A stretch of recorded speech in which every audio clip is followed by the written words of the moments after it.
बिस्मिल्लाहिर्रहमानिर्रहीम अस्सलामु अलैकुम वरहमतुल्लाहि वबरकातुहू।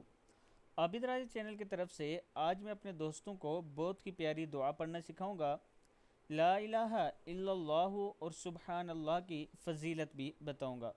उससे पहले मैं अपने तमाम दोस्तों से गुजारिश करूंगा कि अगर आपने अभी तक मेरे चैनल आबिद राजा को सब्सक्राइब नहीं किया तो ज़रूर कर लें ताकि डेली आप तक अच्छी अच्छी वीडियो पहुंच सकें।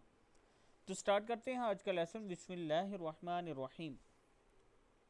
सैयदना साद बिन अबी वक़ास रज़ी अल्लाह ताला अन्हु बयान करते हैं कि एक अरबी यानी देहाती सहाबी रसूलुल्लाह सल्लल्लाहु अलैहि वसल्लम के पास आया और अर्ज़ की, ए अल्लाह के रसूल, मुझे ऐसे कलमात सिखा दीजिए कि जो मैं पढ़ा करूं।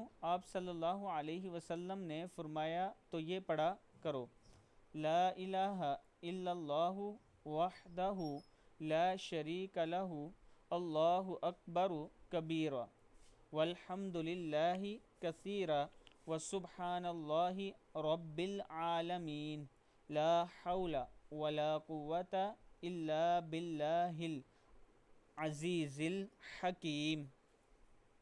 किताब का हवाला ये नीचे मौजूद है, सही मुस्लिम देख सकते हैं आप। मैं फिर एक बार पढ़ना सिखा देता हूँ।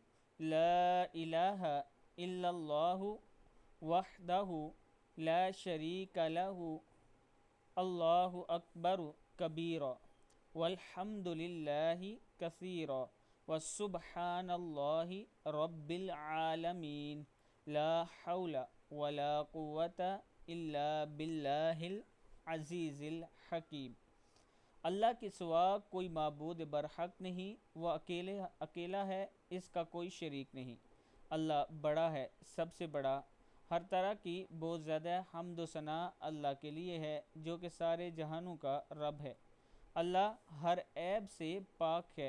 अल्लाह ज़ुल जलाल हर चीज़ पर गालिब और हुकमत वाला।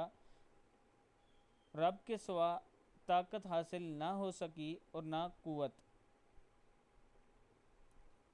आज की ये वीडियो मैं अपने दोस्तों से गुजारिश करूंगा कि ख़ुद भी याद कर लें और आगे भी इसको आपने ज़रूर शेयर करना है। अस्सलामु अलैकुम वरहमतुल्लाहि वबरकातुहू।